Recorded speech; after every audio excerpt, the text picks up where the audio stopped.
Good morning students, जय Shri Swaminarayan. Students, आज हम न्यू चैप्टर स्टार्ट करेंगे, चैप्टर 16 कॉन्ग्रुएंस, जिसमें आज हम सीखेंगे कि कॉन्ग्रुएंस फिगर्स है वो किसको कहा जाता है। उसके बाद हम सीखेंगे कि प्लेन फिगर है उसको हम किस तरह से शो कर सकते हैं, किस तरह से बता सकते हैं कि ये कॉन्ग्रुएंस है कि नहीं। और प्लेन फिगर के बाद जो ट्राइंगल्स है वो कॉन्ग्रुएंस है कि नहीं, वो किस तरह से पता हम कर सकते हैं, और उसके जो रूल्स है वो आज हम सीखेंगे। तो अब हम स्टार्ट करेंगे chapter 16 congruence. Chapter 16 congruence. Congruent figure किसको कहते हैं वो हम यहाँ पर देखेंगे। Every figure has a shape, size and a position. If we are given two figures, then by simply looking at them carefully, we can decide whether they are of the same shape or not. Every figure has a shape. जो भी figure हम देखते हैं उसको shape होते हैं, size होते हैं एंड पोजीशन, उसकी एक पोजीशन भी होती है, एक शेप उसका होता है, एक साइज होती है।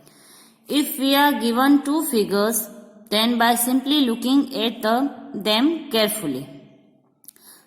यहां पर नीचे आपको जो फिगर दिए गए हैं दो, ओके, उसको अगर आप केयरफुली देखेंगे तो आप उसमें डिसाइड कर पाओगे कि ये जो है उसमें कौन से सेम शेप के है और नहीं है। ये जो दोनों फिगर है वो सेम शेप के है, ये दोनों फिगर है वो सेम शेप के है। तो हम उसको अगर केयरफुली देखेंगे तो हमें पता चलेगा कि वो सेम शेप के है कि नहीं। Suppose two figures are of the same shape, in order to decide whether they are of the same size और not, we cut them and put one over the other. अगर दो shape हमें दिए गए, सपोज ये वो same shape है, दोनों सर्कल में है, बट इसमें से कौन सा बड़ा है कौन सा छोटा है, किसकी साइज ज्यादा है किसकी कम है, या तो दोनों सेम साइज के, ये हम डिसाइड नहीं कर सकते देखने से, इससे हमें पता नहीं चलेगा। ये हमें कैसे पता चलेगा?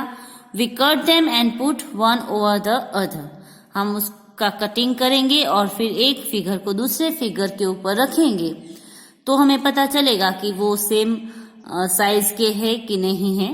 ओके, शेप तो दोनों का सेम है, दोनों सर्कल में ही है, बट साइज सेम है कि नहीं है वो हमें तब पता चलेगा जब हम उसको कट करेंगे, देन एक दूसरे के ऊपर रखेंगे तो हमें पता चलेगा कि वो इसमें से कोई भी शेप बड़ा है कि सेम साइज का है। If they cover each other exactly then clearly they are of the same shape and same size.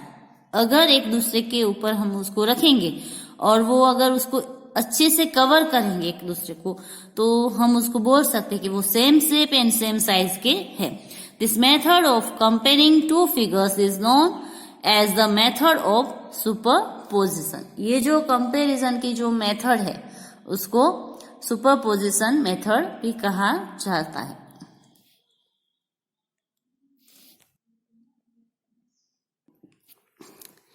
Clearly, a figure and its carbon copy are of the same shape and size. जो figure होता है उसकी अगर हम carbon copy करते हैं, मतलब कि जेरोक्स करते हैं या तो कार्बन कॉपी करते हैं, वो same shape and same size के होते हैं। Two duplicate copies of the same object made to the same size are figure of the same shape and size.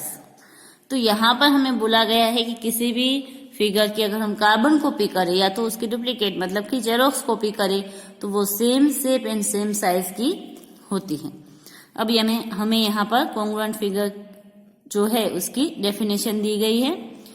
If two figures have exactly the same shape and size they are said to be congruent.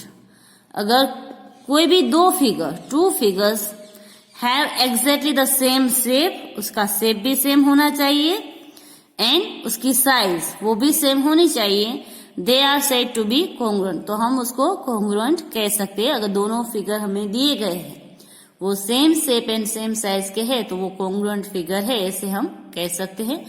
तो यहाँ से आपको आपकी books में लिखना है, यहाँ से डेफिनेशन लिखनी है फर्स्ट कॉन्ग्रुएंट फिगर की, यहाँ से लेकर यहाँ तक। उसके बाद आपको एक लाइन छोड़कर लिखना है for congruence we use the symbol equal to के ऊपर ये जो साइन है वो उसका सिंबल है। कोई भी दो फिगर अगर कॉन्ग्रुएंस है तो हमें ये जो सिंबल है उससे हम उसको शो करते हैं। तो ये भी आपको यहां तक लिखना है, पहले डेफिनेशन, उसके बाद एक लाइन छोड़कर ये वाली लाइन। ओके, यहां तक आपको लिखना है। उसके बाद है two plane figure are congruent if each when superpose on the other covered it exactly. जो प्लेन फिगर होते हैं उसको हम कॉन्ग्रुएंट तब बोल सकते हैं कि वो सुपरपोज में हो एक दूसरे के और एक दूसरे को एग्जैक्टली कवर करते हो। यहाँ पर जो हमें है कुछ फिगर दिए गए हैं प्लेन फिगर, तो यहाँ पर उसको हम कॉन्ग्रुएंट कैसे कहते हैं वो समझेंगे। Some types of congruent figures, यहाँ पर ये आपको हेडिंग लिखना है। उसके नीचे अब जितने भी हम करते जा रहे फिगर वो आपको ड्रॉ भी करने हैं और वो लिखने भी है। By superposition we can easily verify the following results. Two line segments are congruent if they have the same length। ये प्लेन फिगर है, तो प्लेन फिगर में टू लाइन सेगमेंट जब हमें पता करनी है कि ये कॉन्ग्रुएंट है कि नहीं है, तो two line segments are congruent if they have the same length. अगर इस दो लाइन सेगमेंट की लेंथ सेम है तो हम उसको कॉन्ग्रुएंट लाइन सेगमेंट बोल सकते हैं। ओके, सपोज ए बी हमें लाइन सेगमेंट दिया गया है, एनसीडी लाइन सेगमेंट दिया गया है, दोनों की अगर लेंथ सेम है, ये भी 5 सेंटीमीटर है, ये भी 5 सेंटीमीटर है, तो ये दोनों जो लाइन सेगमेंट है वो कॉन्ग्रुएंट है, वो हम कह सकते हैं। यहाँ पर दूसरा फिगर आपको दिया गया है two angles are congruent if they have the same measure. अगर हमें एंगल दो दिए गए हैं उसको अगर हमें पता करना है कि ये कॉन्ग्रुएंट है कि नहीं है, तो ये जो एंगल है suppose angle O and angle D, या तो आप ऐसे भी बोल सकते हो A O B and angle C D E. तो ये एंगल जो है दोनों कॉन्ग्रुएंट तभी होगी अगर सेम मेजर की हो। अगर ये 50 डिग्री का है तो ये भी 50 डिग्री का होना चाहिए, अगर ये 70 डिग्री का है तो ये भी 70 डिग्री का होना चाहिए। यहाँ पर सिर्फ हम ये जो एंगल है उसको ही मेजर कर रहे हैं। ओके, तो यहाँ पर अगर हम कॉन्ग्रुएंट लिखेंगे तो सिर्फ एंगल्स को ही लिखेंगे, पूरे फिगर को नहीं, कि ये जो एंगल है वो कॉन्ग्रुएंट है। तो उसको हम किस तरह से शो करेंगे, तो thus angle A O B is congruent की ये साइन है आपकी, then angle C D E वो दोनों कॉन्ग्रुएंट है। इस तरह से हम लिख सकते हैं कि angle A O B congruence angle C D E. If measure of angle A O B is equal to measure of angle C D E, अगर दोनों का मेजरमेंट सही है तो हम उसको इस तरह से शो कर सकते हैं। ये हमारा आंसर होगा अगर दोनों का एंगल का मेजरमेंट सेम है तो। ओके, तो ये जो डेफिनेशन आप यहाँ तक लिख लो, उसके बाद आपको ये हेडिंग देना है some types of congruent figures, और यहाँ से आपको लिखना है ये पॉइंट 1 है वो पूरा का पूरा यहाँ तक, उसके बाद जो पॉइंट 2 है वो भी पूरा का पूरा, ऐसे ही आपको CW में लिखना है।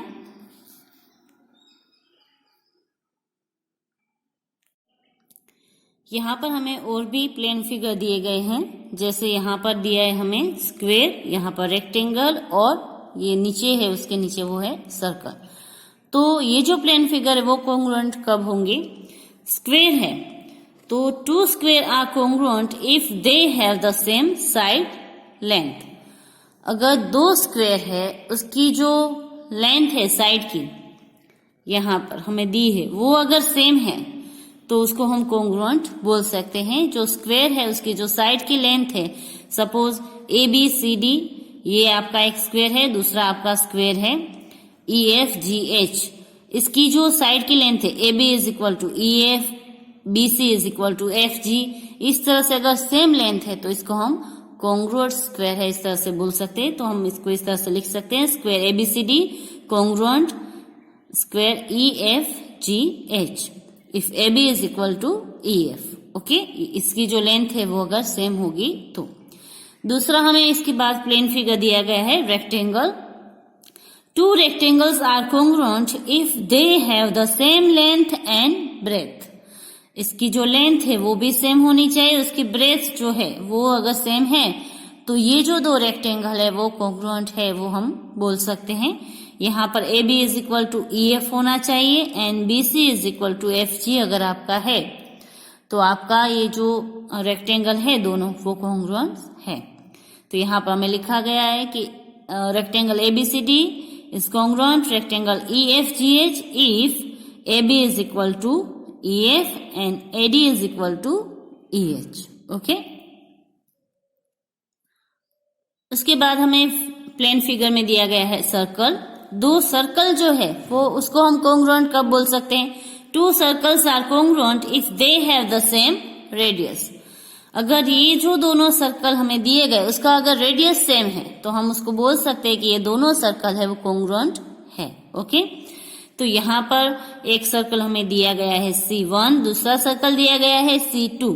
अगर इसका रेडियस सेम है यहाँ से यहाँ तक की लेंथ, ओके, रेडियस मतलब यहाँ से यहाँ तक की लेंथ, इस तरफ आप करो इस तरफ करो कहीं पर भी आप कर सकते हो रेडियस, तो ये अगर इसकी लेंथ सेम है दोनों की, ये भी अगर 5 सेंटीमीटर है और ये भी 5 सेंटीमीटर है तो ये जो सर्कल है वो कॉन्ग्रुएंट है, उस तरह से हम बोल सकते हैं। तो यहाँ पर हमें लिखा है कि circle C1 congruent circle C2 if radius of C1 and equal to radius of C2। अगर दोनों का रेडियस सेम है तो ये जो सर्कल है वो कॉन्ग्रुएंट है। तो यहाँ पर हमें ऐसे कुछ प्लेन फिगर दिए हैं, उसको कॉन्ग्रुएंट हम कैसे पता कर सकते हैं कि वो कॉन्ग्रुएंट है कि नहीं, वो हमने यहाँ पर देखा। तो यहाँ पर ये 3, 4 एंड 5 पॉइंट भी सेम है, यहाँ तक आपको ऐसे के ऐसे आपकी बुक में लिखने हैं। ओके, अब हम यहाँ पर आगे देखेंगे कि कॉन्ग्रुएंस ऑफ ट्राइंगल्स, कोई भी ट्राइंगल्स है वो कब कॉन्ग्रुएंस हो सकते हैं, अब ये हम देखेंगे। Congruence of triangles, two triangles are congruent if pair of corresponding sides and corresponding angles are equal. यहाँ पर हमें कहा गया है कि two triangles are congruent, two triangles तभी को कॉन्ग्रुएंस हो सकते if pair of corresponding side. अब कोरेस्पोंडिंग साइड मतलब कि ऐसे पास पास की दो जो साइड होती है वो, आप ये भी दो साइड ले सकते हो, ये और ये भी ले सकते हो ऐसे, या तो ये और ये ले सकते हो। If pair of corresponding sides and corresponding angles, पास पास के दो एंगल्स या तो पास पास की जो दो साइड है वो इक्वल हो कोई भी ट्राइंगल की, तो हम कह सकते हैं कि ये जो ट्राइंगल्स है वो कॉन्ग्रुएंस है। यहाँ पर हमें दो ट्राइंगल दिए गए हैं, triangle ABC and triangle DEF। इसमें यहाँ पर जो एक लाइन है ऐसे शो की है एक लाइन, और यहाँ पर जो एक लाइन है वो दोनों सेम है। AB की जितनी लेंथ है उतनी ही लेंथ DE की है, समझ में आया? जितनी लेंथ AB की है उतनी ही लेंथ DE की है। उसी तरह से जितनी लेंथ BC की है उतनी ही लेंथ EF की है। यहाँ पर दो है मतलब कि ये दोनों इक्वल है, इसकी दोनों की लेंथ इक्वल है, इन दोनों की लेंथ इक्वल है, then AC is equal to DF, इन दोनों की जो लेंथ है वो इक्वल है। तो इस तरह से अगर कोई भी अगर आपको दो ट्राइंगल दिए गए हैं, उसकी अगर साइड है जो आपको दी है, कोई भी कोरेस्पोंडिंग साइड है, यहाँ पर लिखा है कि पेयर ऑफ कोरेस्पोंडिंग साइड अगर इक्वल है तो वो ट्राइंगल कॉन्ग्रुएंट हो सकता है। तो यहाँ पर उसकी कोरेस्पोंडिंग जो साइड से वो इक्वल है, तो ये जो ट्राइंगल है वो कॉन्ग्रुएंट है। यहाँ पर हमें दिया गया AB is equal to D, AB की जितनी लेंथ है उतनी D की लेंथ है। Then BC is equal to EF, BC की जितनी लेंथ है उतनी EF की लेंथ है।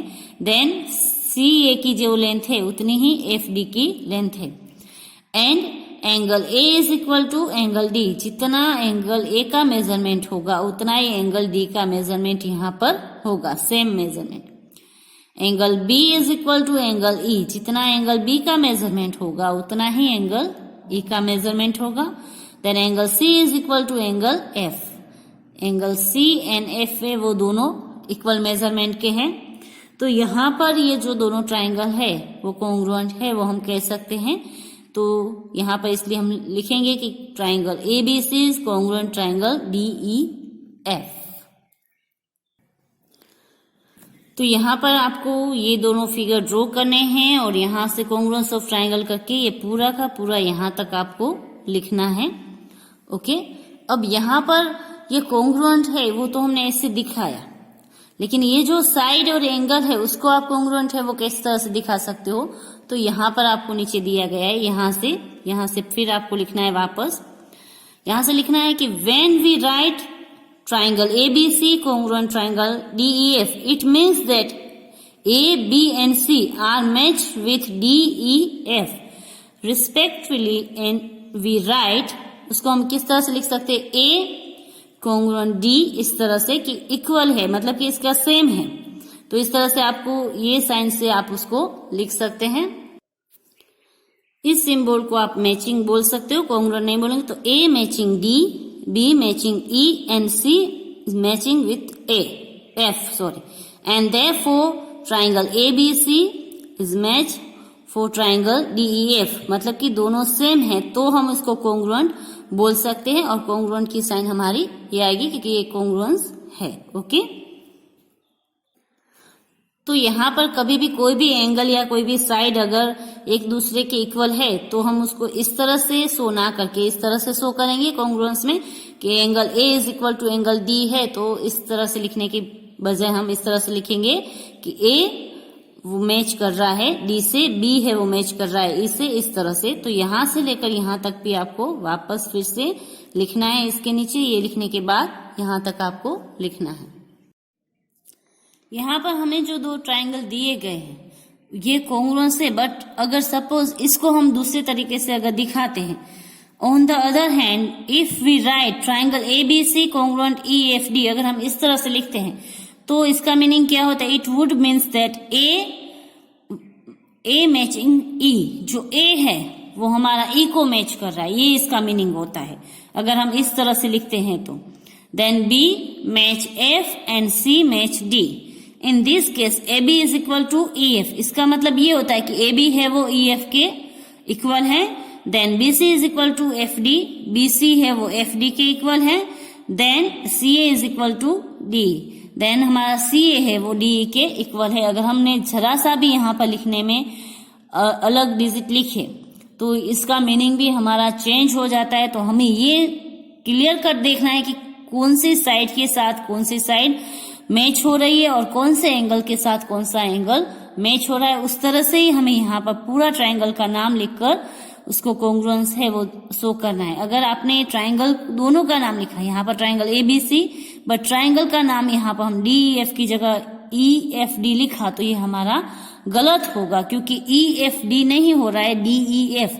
जिस साइड के साथ जिस साइड मैच हो रही है वही हमें पहले लिखना है। ओके, क्योंकि इसका मीनिंग पूरा चेंज हो जाता है। इसका मतलब ये होता है कि एंगल A है वो एंगल E के साथ मैच कर रहा है, ये और ये मैच कर रहा है, जबकि ऐसा नहीं। तो ये जो यहाँ पर साइड में जो आपको सिंबल दिए गए हैं ये मैचिंग के है कि AB है वो इसके इक्वल है, देन BC यहाँ पर 2 लाइन है तो वो इसके इक्वल है, यहाँ पर 3 लाइन है तो वो इसके इक्वल है। So in congruence of triangle the order of the letter is important. Congruence of triangle के अंदर जो लेटर्स है वो बहुत इंपॉर्टेंट है। जो हम ये लिखते हैं वो हमें केयरफुली लिखना है कि कौन से एंगल के साथ कौन सा एंगल मैच हो रहा है, देन किस साइड के साथ कौन से जो साइड्स है वो मैच हो रही है। द सिंबल, ये जो सिंबल स्टैंड फॉर मैचिंग, और मैचिंग के लिए हमें ये जो सिंबल है वो उसमें यूज करना है। तो कभी भी अगर आप ट्राइंगल को जब भी आप शो करते हो कि ये जो ट्राइंगल है वो कॉन्ग्रुएंस है, तो उसका एंगल एंड जो साइड है उसकी जो नाम है वो कहीं पर भी आगे पीछे नहीं होने चाहिए, ये आपको ध्यान रखना है। ओके, अब जो ट्राइंगल्स है वो कौन से रूल से कॉन्ग्रुएंस हो सकते हैं, यहाँ पर हमें कुछ उसके रूल्स दिए गए हैं। अब हम उसको देखेंगे, ऑब्जर्व करेंगे और उसको सीखेंगे। यहाँ पर हमारा फर्स्ट रूल है, यहाँ पर केस की जगह आप रूल्स लिख देना। Rules 1, SSS congruence condition. S का मीनिंग होता है साइड, साइड और साइड। अगर कोई भी ट्राइंगल है उसकी तीनों साइड अगर हमें दे दी गई है, सपोज यहाँ पर दी ABC एंड PQR, ये और ये साइड इक्वल है, ये और ये साइड इक्वल है और ये और ये साइड इक्वल है, तो तीनों की हमें साइड ही दी है कि यहाँ पर इक्वल है, तो ये जो ट्राइंगल है वो SSS कॉन्ग्रुएंस कंडीशन है यहाँ पर फॉलो हो रही है, वो हम यहाँ पर कह सकते हैं अब हम उसकी डेफिनेशन देखेंगे। Two triangles are congruent if the three sides of one triangles are respectively equal to the three sides of the other triangle। दो ट्राइंगल तभी congruent हो सकते हैं जब उसकी थ्री साइड्स से वो दूसरे ट्राइंगल की थ्री साइड्स के इक्वल हो, तो हम उसको बोल सकते हैं SSS congruence कंडीशन, कि इसकी तीनों जो साइड है वो congruence है। और हमें उसको यहाँ पर किस तरह से लिखना है, तो यहाँ पर congruent लिखेंगे triangle ABC congruence triangle PQR, जिसमें सपोज ABC, उसमें AB की साइड अगर यहाँ पर 5 सेंटीमीटर है तो यहाँ पर हमारे PQ की भी जो साइड है वो 5 सेंटीमीटर होगी। यहाँ पर BC है वो 6.5 है, तो यहाँ पर हमारा QR है वो भी 6.5 होगा। देन CA है, ये अगर हमारा वो 4 सेंटीमीटर है तो यहाँ पर R एंड P है वो भी हमारा 4 सेंटीमीटर होगा। यहाँ पर हमें दिया गया है ओके कि ये अगर इतना है तो उसके साथ ये साइड भी उतनी ही होगी हमारी। अगर आप चाहो तो ये घर पर भी आप ट्राई कर सकते हो। ऐसे दो आपको कट करने हैं ट्राइंगल जिसकी लेंथ इतनी हो ABC एंड PQR, और फिर एक के ऊपर दूसरा रखकर उसको आपको कवर करके देखना है। यहाँ पर बोला है कि make a copy of triangle ABC on a tracing paper and try to make it cover triangle PQR with A on P। A के ऊपर P वाला जो पॉइंट है वो रखकर आपको ट्राई करना है कि ये congruent है कि नहीं। ऐसा ऐसे ही दोनों जो साइड में है वो कट करके ओके।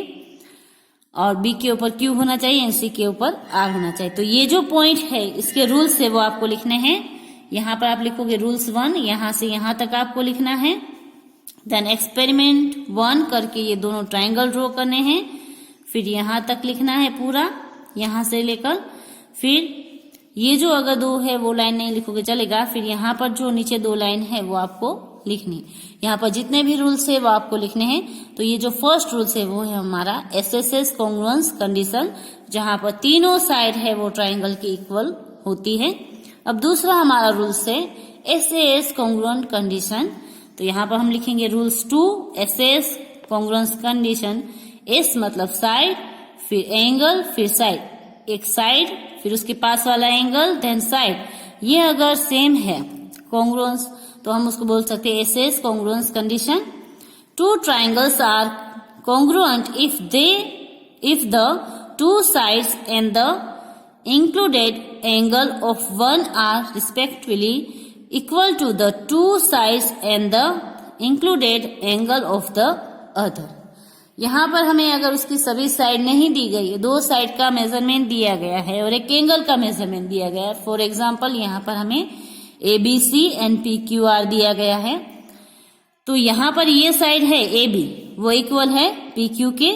देन उसके बाद एंगल B वो इक्वल है एंगल Q से। देन उसके बाद यहाँ पर है BC वो इक्वल है QR के।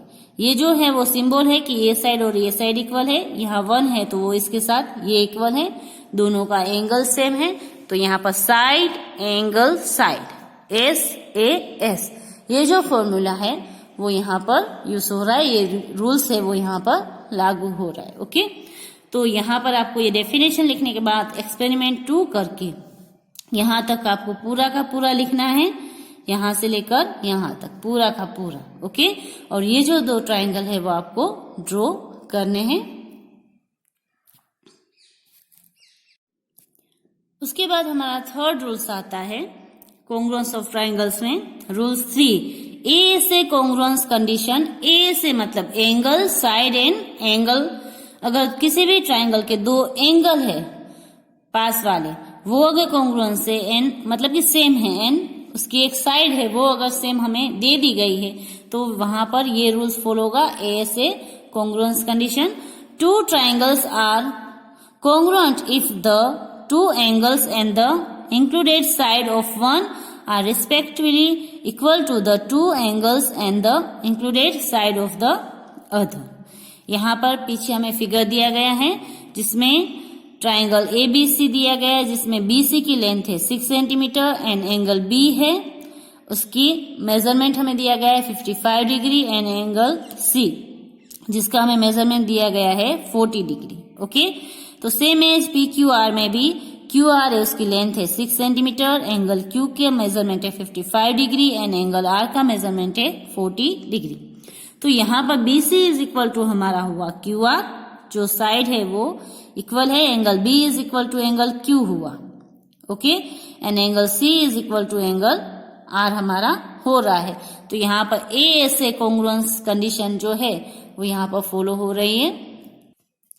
यहाँ पर आप इस फिगर में देख ही सकते हो कि यहाँ पर ये जो एंगल बी है, ओके, वो 55 का है, तो यहाँ पर एंगल क्यू 55 का है, तो ये एंगल सेम हुआ।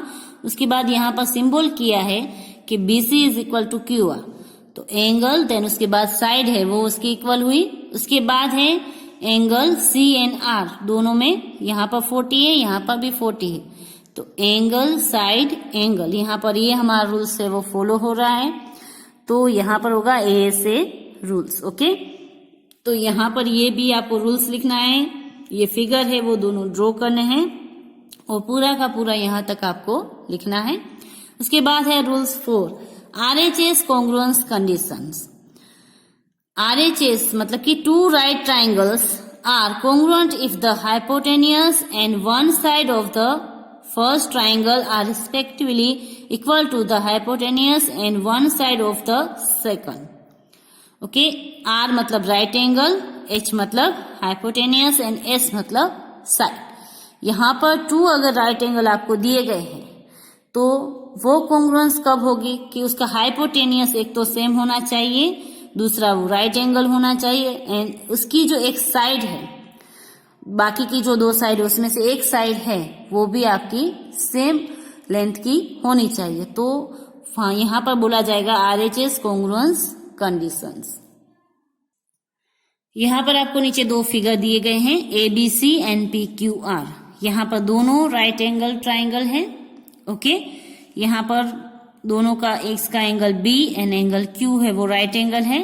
देन दोनों का हाइपोटेनियस AC एंड PQ वो इक्वल है, कॉन्ग्रुएंस है, दोनों मैच कर रहे हैं। उसके बाद उसकी एक साइड AB एंड यहाँ पर PQ वो भी दोनों कॉन्ग्रुएंट मतलब कि इक्वल है। तो ये जो दोनों ट्राइंगल है वो कॉन्ग्रुएंस ट्राइंगल है वो हम कह सकते हैं। ले यहाँ पर जो रूल्स फॉलो होगा वो RHS कॉन्ग्रुएंस कंडीशन यहाँ पर लागू होगी, क्योंकि यहाँ इसका एक हाइपोटेनियस है, ये राइट एंगल भी है और एक साइड भी है, वो दोनों की कॉन्ग्रुएंस मतलब कि मैच कर रही है।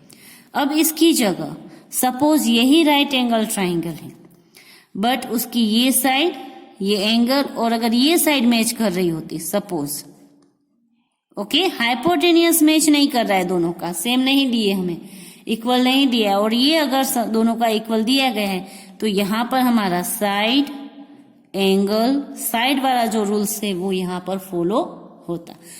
तो RHS मतलब कि RHS का रूल्स कब फॉलो होता है कि एक हाइपोटेनियस है वो भी दोनों का सेम होना चाहिए, राइट एंगल होना चाहिए, फिर दोनों में से कोई भी साइड इक्वल हो वो चलता है, ये साइड इक्वल हो या ये साइड इक्वल हो। तो ये आपको यहाँ पर केयरफुली याद रखना है कि राइट एंगल ट्राइंगल है और अगर उसकी ये दोनों साइड अगर इक्वल है, मैच कर रही है दूसरे ट्राइंगल के साथ और राइट एंगल भी है बट उसका हाइपोटेनियस है वो अगर आपको डिफरेंट दिया गया है तो यहाँ पर हम RHS जो कॉन्ग्रुएंस कंडीशन है उसको यहाँ पर फॉलो नहीं कर सकते। तो ये जो है वो हमारा SS कॉन्ग्रुएंस ट्राइंगल कहलाएगा। ये आपको केयरफुली लिखना है और याद रखना है, ओके। तो ये भी रूल्स है जो 4 वो आपको पूरा का पूरा यहाँ से यहाँ तक लिखना है, फिर ये नीचे फिगर ड्रॉ करना है और पूरा का पूरा यहाँ तक आपको है वो लिखना है, ओके। अब नीचे रिमार्क करके आपको दिया गया है कि in true triangle if the 3 angles of the triangle are respectively equal to the 3 angles of the other then the triangle are not necessarily congruent. अगर आपको दो ट्राइंगल दिए गए हैं कोई भी फिगर में और उसके अगर एंगल्स है दोनों ट्राइंगल के तीनों एंगल्स वो सेम मेजरमेंट है तो जरूरी नहीं कि ये ट्राइंगल हो वो कॉन्ग्रुएंट हो। फॉर एग्जाम्पल यहाँ पर एंगल A है वो 50 का है, यहाँ पर एंगल P है वो भी 50 का है, यहाँ पर एंगल B 70 तो एंगल Q भी 70, एंगल C है वो यहाँ पर 60, यहाँ पर एंगल R है वो 60। बट यहाँ पर अगर आप देखोगे तो BC की लेंथ है वो 3 सेंटीमीटर है, यहाँ पर QR की लेंथ दी हमें 5 सेंटीमीटर, जो कहीं पर भी मैच नहीं हो रही। तो यहाँ पर तीनों एंगल दोनों के इक्वल है, दोनों के सेम है, फिर भी ये जो दोनों ट्राइंगल है वो कॉन्ग्रुएंट नहीं है। तो ये जरूरी नहीं कि अगर उसके एंगल सेम मेजरमेंट के है तो वो ट्राइंगल है वो कॉन्ग्रुएंट हो सकते हैं, ये जरूरी नहीं है। ओके, उसकी साइड भी जो है वो भी साथ में कहीं ना कहीं एक दूसरे को मैच करनी चाहिए, तो ही हम बोल सकते हैं कि ये जो ट्राइंगल है वो कॉन्ग्रुएंट है। तो इसके लिए जो हमने 5 जो रूल्स पढ़े, S S S S S के तीनों साइड या तो इक्वल हो, देखो तीनों एंगल इक्वल है तो ये कॉन्ग्रुएंट नहीं हो सकता, बट अगर तीनों साइड इक्वल है तो ये कॉन्ग्रुएंट हो सकता है। तो वो जो हमारा रूल्स है एस एस एस है, फिर एस एस वाला, फिर RHS वाला, तो ये जो सभी अगर रूल्स फॉलो हो रहे हैं ट्राइंगल में तो ही वो ट्राइंगल है वो कॉन्ग्रुएंस है, ऐसा हम कह सकते हैं। दूसरी एक बात, congruence and area. It is clear that two congruent figures are equal in area, but they can be two figures which are equal in area and yet they may not be congruent. ये हम मानते हैं कि जो congruent figure है, कोई भी congruent figure लेंगे तो उसका जो एरिया है वो सेम आएगा। सपोज यहाँ पर हमने ये राइट एंगल ट्राइंगल कॉन्ग्रुएंट है, तो इसका अगर हम एरिया फाइंड करेंगे दोनों का, ABC एंड PQR का, तो वो सेम एरिया उसका आएगा। बट ये जरूरी नहीं कि कोई भी दो फिगर है उसका अगर एरिया सेम है तो वो कॉन्ग्रुएंट हो, ये जरूरी नहीं है। ओके, ये बात हम एक एग्जांपल देकर समझाइए कि सपोज कि 2 रेक्टेंगल है, एक की लेंथ है 4 सेंटीमीटर एंड ब्रेथ है 3 सेंटीमीटर एंड दूसरे की लेंथ है 6 सेंटीमीटर एंड ब्रेथ है 2 सेंटीमीटर। अगर हम इसका एरिया फाइंड करेंगे तो दोनों का एरिया सेम आएगा, 4 3 12 एंड 6 2 12। बट आप इस फिगर में ये दोनों रेक्टेंगल को कट करना, फिर देखना ये दोनों रेक्टेंगल है वो कहीं पर भी कॉन्ग्रुएंट नहीं होंगी, क्योंकि उसकी लेंथ है वो एंड ब्रेथ है वो डिफरेंट है। उसका एरिया सेम है, ओके, बट उसकी जो लेंथ है एंड ब्रेथ है वो डिफरेंट है, तो ये जो रेक्टेंगल है वो कहीं पर भी कॉन्ग्रुएंट नहीं है। तो ये जरूरी नहीं कि किसी भी फिगर का अगर एरिया सेम है तो वो कॉन्ग्रुएंट हो, बट ये है कि अगर वो कॉन्ग्रुएंस है तो उसका एरिया सेम होगा ही होगा। ओके, तो आपको आपकी बुक में ये भी लिखना है रिमार्क करके, ये पूरा का पूरा यहाँ पर डेफिनेशन, फिर ये 2 फिगर ड्रॉ करके ये पूरा यहाँ तक। उसके बाद कॉन्ग्रुएंस एंड एरिया है, ये भी 2 पॉइंट है वो एग्जाम्पल के साथ आपको लिखने हैं। ओके, रिमेम्बर के पॉइंट के नीचे आगे का पेज जो मैंने समझाया वो 197 एंड 198, उसमें जो भी पॉइंट मैंने बोले हैं वो आपको नोटबुक में लिखने हैं आगे CW वर्क में। अब हम करेंगे एक्सरसाइज 16 जो आपको न्यू पेज पर करनी है। उसका question number 1, state the correspondence between the vertex, sides and angles of the following pairs of congruent triangles. यहाँ पर हमें 2 ट्राइंगल्स दिए हैं, ये बताया गया है कि ये कॉन्ग्रुएंट्स है। अब हमें ये बताना है कि कौन से एंगल के साथ कौन सा एंगल है वो कॉन्ग्रुएंस है, कौन से वर्टेक्स के साथ कौन सा वर्टेक्स है वो कॉन्ग्रुएंस है, एंड कौन सी साइड के साथ कौन सी साइड है वो कॉन्ग्रुएंस है। ओके, तो यहाँ पर फर्स्ट क्वेश्चन हमें दिया गया है कि triangle ABC is congruent triangle EFD। तो अब यहाँ पर हम आंसर में लिखेंगे। सबसे पहले हम यहाँ पर लिखेंगे एंगल्स लिख सकते हैं, साइड भी लिख सकते हैं, एंड उसका वर्टेक्स है वो भी लिख सकते हैं। एज यू लाइक, आपको जो भी लिखना है वो आप पहले लिख सकते हैं। सबसे पहले अगर हम एंगल लिखे, एंगल्स, ओके, तो एंगल A के साथ आएगा हमारा एंगल E, तो हम इस तरह से उसको बता सकते हैं एंगल A। ओके, उसके वो इक्वल टू है एंगल E के साथ। फिर एंगल B, तो यहां आएगा angle F, angle B is equal to angle F। फिर एंगल C, वो हमारा होगा मैच एंगल D के साथ, तो एंगल D। ओके, उसके बाद हम लिखेंगे साइड्स, तो यहां पर मैं लिख रही हूं साइड्स। किसके साथ कौन सी होगी, तो ए बी, उसके साथ आएगी E F. Side A B is equal to side E F. फिर आएगा बी सी, तो बी सी तो यहां पर आएगी एफ डी, एफ डी के इक्वल है। फिर आएगी सी एन ए, आप ए सी भी कर सकते हो, एन सी ए भी कर सकते हो, एज यू लाइक। दोनों में से आप सी ए लिखो या तो ए सी लिखो। अगर हम ए सी लिख रहे ए एन सी, तो यहां पर हम लिखेंगे ई एन डी, ओके। और अगर आप सी एन ए लिख रहे हो तो आप लिखोगे डी एन ई। ये आपको केयरफुली याद रखना है। आप इसको दोनों तरीके से लिख सकते, ए सी भी लिख सकते हो, सी ए भी लिख सकते हो, बट जैसे आप यहाँ पर लिख रहे हो वैसे आप यहाँ पर लिखोगे। अगर आपने यहाँ पर ए सी लिखा तो यहाँ पर ई डी लिखना है, और अगर आपने यहाँ पर सी ए लिखा तो डी ई लिखना है इक्वल टू में, ओके। तो ये हो गया हमारा साइड का। अब हमें वर्टेक्स से वो कहाँ पर उसके मैच हो रहे हैं वो हम करेंगे। तो यहाँ पर हम करेंगे वर्टेक्स, वर्टेक्स ए के साथ वर्टेक्स होगा हमारा ई। तो वर्टेक्स को हम इस तरह से शो करेंगे, मैच करना है कि ये इसके साथ मैच हो रहा है। तो मैच के लिए हम ये वाली साइन है वो यूज करेंगे, ए के साथ ई, फिर बी के साथ हमारा होगा एफ, देन सी के साथ हमारा मैच होगा डी, ओके।